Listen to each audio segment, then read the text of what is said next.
Horas Naposobulung HKBP Distrik 18 Jabar Tengdie.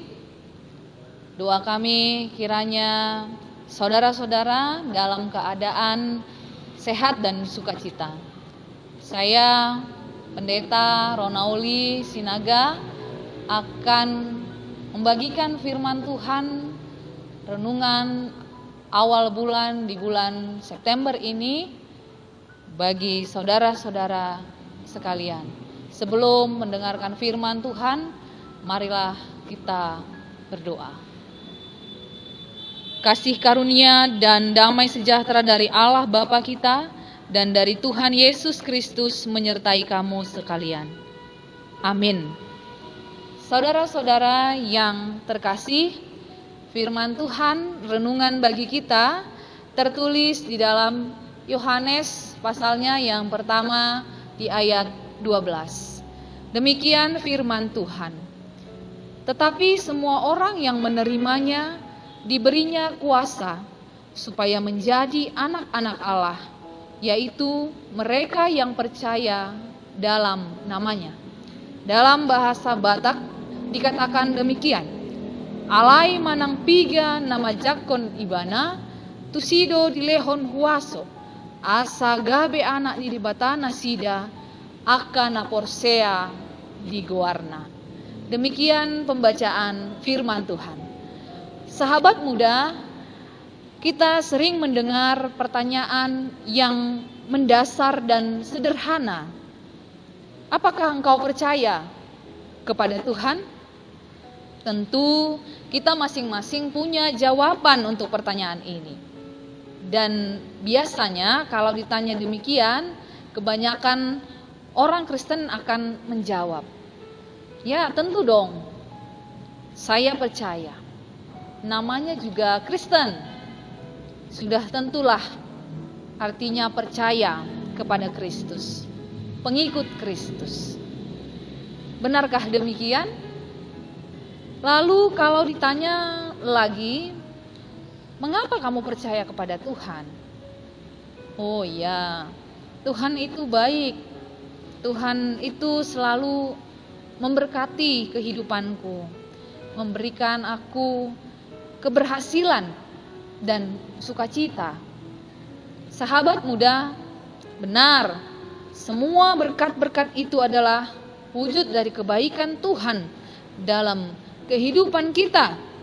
Sepatutnya memang kita tidak melupakan berkat-berkat itu, melainkan senantiasa menghitung dan mensyukurinya. Namun apakah hanya karena berkat-berkatnya kita percaya kepada Tuhan? Jika demikian, ketika sesuatu yang tidak sesuai dengan kehendak kita terjadi, bisa saja secepat mungkin kita juga berpaling dari Tuhan. Saudara-saudara, ini adalah kenyataan. Meski telah menyandang status sebagai orang Kristen, masih banyak juga yang tidak memiliki iman dan percaya yang penuh kepada Tuhan. Mereka percaya kepada Tuhan bukan karena benar-benar mengenal dan menaati Dia, tetapi hanya karena ada sesuatu hal, manfaat-manfaat tertentu, ketaatan yang bersyarat demi kepentingan diri sendiri. Mengikuti persekutuan di gereja, datang ke kegiatan-kegiatan di gereja hanya untuk atau karena hal-hal tertentu saja. Sahabat muda, mari sejenak kita merenungkan dan menyelidiki hati kita. Apakah percaya kita masih dalam pemahaman yang demikian? Apakah kita telah benar-benar percaya dan menerima Yesus dalam kehidupan kita? Saudara-saudara yang terkasih, setiap hari Minggu kita mengikrarkan, aku percaya kepada Allah yang Maha Kuasa. Aku percaya kepada Yesus Kristus. Aku percaya kepada Roh Kudus. Sesungguhnya semua rumusan pengakuan itu adalah identitas iman bagi perjalanan kehidupan kita. Di mana melalui pengakuan ini kita dapat pegangan perihal kepada siapa kita percaya dan mempercayakan diri dan hidup kita. Sesungguhnya orang Kristen disebut orang percaya karena percaya kepada Yesus Kristus sebagai Tuhan dan Juru Selamat dalam hidupnya. Percaya kepada Tuhan Yesus berarti percaya segala sesuatu mengenai Dia, perkataannya, janji-janjinya, dan semua yang diperbuatnya, yang diteladankannya. Sebab itu jika seseorang mengatakan dirinya adalah orang yang percaya, dia tidak lagi hidup mengandalkan kekuatannya sendiri dan tidak lagi bersandar kepada pengertiannya sendiri. Percaya bukan sekedar karena kita mau dan berjalan sesuai dengan kehendak kita. Percaya berarti menerima. Ada hubungan yang erat, yang dekat, ada hubungan yang baik, hubungan pribadi dengan Yesus Kristus. Menerima Yesus sebagai juru selamat secara pribadi, dalam arti kita memahami dan menyadari kita tidak mampu melepaskan diri kita sendiri. Kita tidak mampu menjalani kehidupan kita sendiri. Kita memerlukan Yesus yang senantiasa memegang kendali untuk kehidupan kita. Maka sepenuhnya kehidupan kita letakkan di dalam tangannya. Firman Tuhan bagi kita saat ini mengatakan, jika kita percaya dan menerima Yesus, maka kita diberi kuasa sebagai anak-anak Allah. Jadi sering kita mendengar jika ada pertanyaan, terlebih bagi adik-adik kita sekolah minggu mungkin, siapa di sini anak-anak Allah? Lalu dengan cepat dan sigap kita akan mengangkat tangan, mengaku bahwa kita adalah anak-anak Allah. Saudara yang terkasih, ternyata menjadi anak-anak Allah itu tidak otomatis. Tetapi ada pilihan, yaitu apakah kita mau menerima Yesus Kristus sebagai juru selamat kita atau tidak.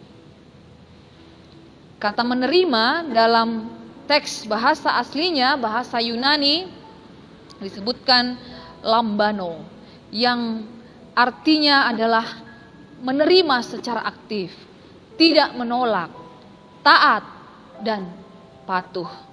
Oleh karena itu, menerima Tuhan tidak hanya boleh dipahami sebagai atau dengan berstatus sebagai orang Kristen, datang ke gereja, aktif dalam persekutuan-persekutuan.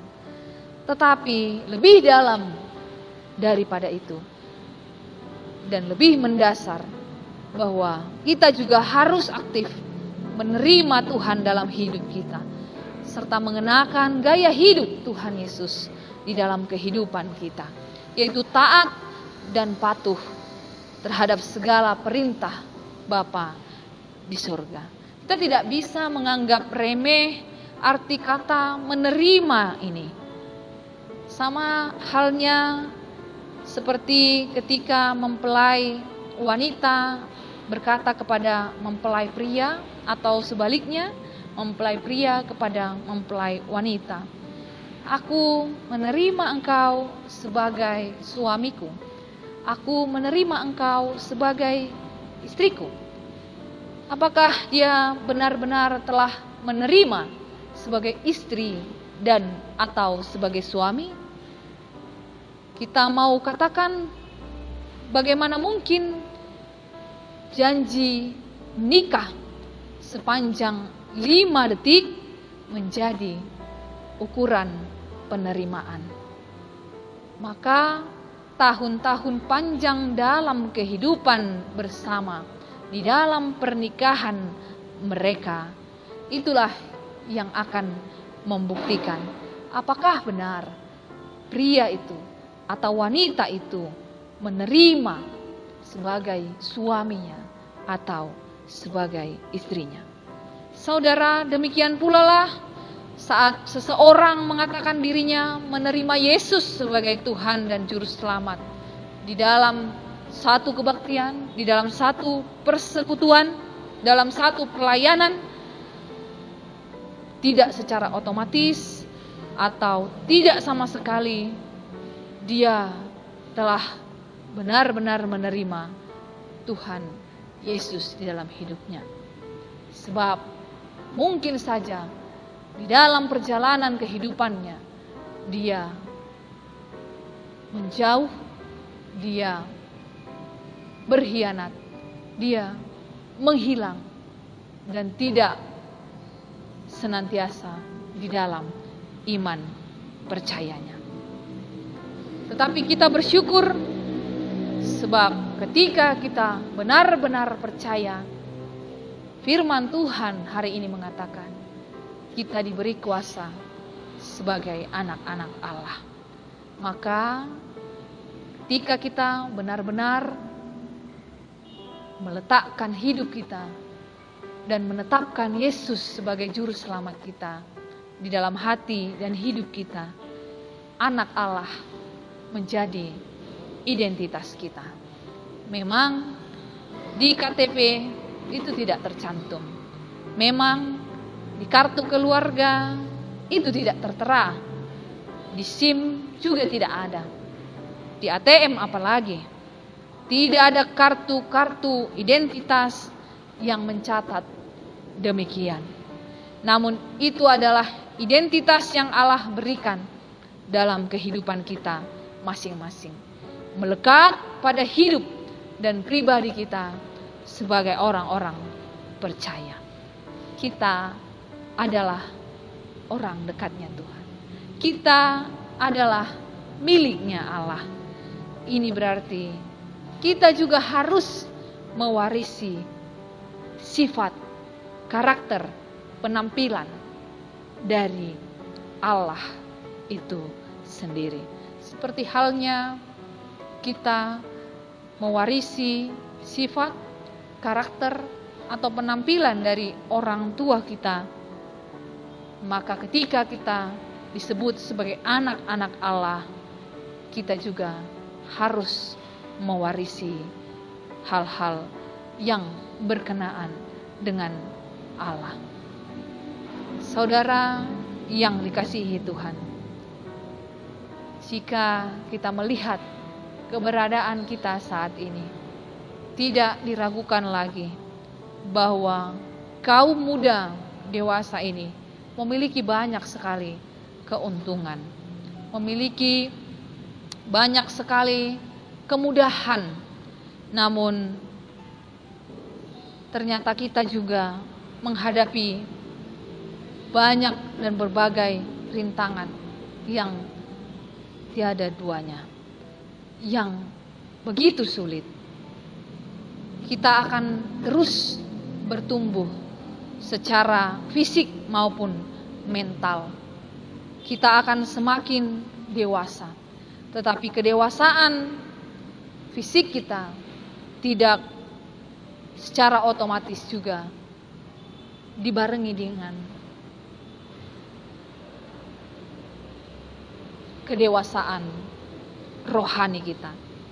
Maka kedewasaan rohani kita harus senantiasa kita usahakan dengan cara menjaga hubungan dengan Tuhan melalui ibadah kita, pembacaan Alkitab, berdoa, melakukan pelayanan-pelayanan di tengah-tengah kesibukan dan di tengah-tengah hiruk pikuk dunia ini. Maka setiap saat sebagai orang-orang percaya, kita kiranya mendahulukan kerajaan Allah dan kebenarannya. Dan sebagai anak-anak Allah, kita tidak bisa dan tidak boleh hidup sesuka hati kita lagi. Ada standar dan ada nilai dan gaya hidup daripada Allah itu sendiri yang harus kita ikuti. Maka anak-anak Allah harus memiliki prinsip berani tampil beda, sehingga kita berbeda dengan anak-anak dunia ini. Kiranya Tuhan menguatkan saudara-saudara dan kita semua untuk tetap beriman, percaya, menerima Yesus sebagai juru selamat kita, sehingga bukti dari iman dan percaya kita mampu juga untuk menjadi anak-anak terang yang mewarisi sikap, sifat, karakter, dan penampilan daripada Allah itu sendiri. Kiranya Tuhan memberkati kita bersatu dalam doa. Terima kasih ya Allah untuk berkat-Mu yang memberkati kami melalui firman-Mu yang telah kami dengarkan. Biarlah kiranya Engkau Tuhan yang menguatkan kami, memampukan kami untuk tetap percaya, tetap menerima Engkau Tuhan di dalam hidup dan hati kami. Kami tahu ada banyak tantangan yang kami hadapi di tengah-tengah dunia ini. Tapi kami percaya bersama-sama Tuhan kami akan dimampukan untuk tetap setia. Biarlah Engkau memberkati kami di masa muda kami ini, sehingga kami benar-benar menjadi anak-anak Tuhan, meneladani sikap, sifat Kristus, sehingga kami mampu menjadi terang dan berkat dimanapun kami berada. Pakailah kami Tuhan di masa muda kami ini. Biarlah kami senantiasa Tuhan berkati. Berkati semua yang kami cita-citakan. Berkati pekerjaan, berkati pendidikan kami. Apapun yang menjadi cita-cita dan kerinduan kami. Tuhan, Engkau yang turut campur tangan. Dan kiranya Engkau menjawab setiap doa-doa dan harapan kami. Inilah doa kami, kiranya Tuhan Engkau berkenan menerima dan mengabulkannya. Dalam Kristus Yesus kami telah berdoa dan mengucap syukur kepadamu. Anugerah dari Tuhan kita Yesus Kristus, kasih setia dari Allah Bapa, dan persekutuan dengan Roh Kudus kiranya menyertai kamu sekalian. Amin. Horas, salam sehat untuk kita semua.